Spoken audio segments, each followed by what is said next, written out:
હરરમાં તો જમા થશે આપણે લોંગ સમય પછી વિડીયો આવ્યો છે અને બા દાદા બે ઓફ થઈ ગયા છે એનો ફૂલ વિડીયો આવશે ને આપણે 9 મહિના પછી જુનાગઢ જતા જ એક્સિડન્ટ પછી જો આપણે આવી ગયા જુનાગઢ આવી ગયા નજારો કંઈક અલગ જ છે આમ બાકી અહીંની વાઇફ આખી અલગ જ હોય દામોકુંડ ને બાકી આપણે ઠંડીમાં આવ્યા હતા ખેર પછી અને થોડુંક આવું બની ગયું એટલે લેટ થઈ ગયો હવે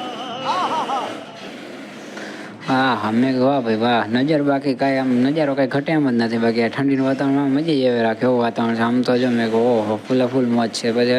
આપણે આવી ગયા ગિરનારના પગથિયા તરફ જતા ત્યાં દર્શન કરવા જવા હતા ને અહીંથી જો રોપવેરમાં જવાનો રસ્તો પછી ગાડી પાર્કિંગ કરીને આવી ગયા ગિરનારના પગથિયા આવી ગયા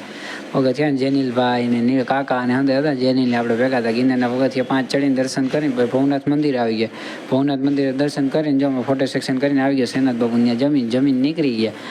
જમીન જતા હતા તો પછી આપણે વિચાર્યું હાલો દામોકુંડ આવ્યા થોડાક આપણે પાપ કર્યા છે તો એક્સિડન્ટ ધોઈ નાખીએ આપણે થોડાક ને પછી જો દર્શન કરીને ફોટો સેક્શન કરીને પછી નીકળી ગયા કેવોક લાગ્યો મિની બ્લોગ લાઈક શેર કરી દેજો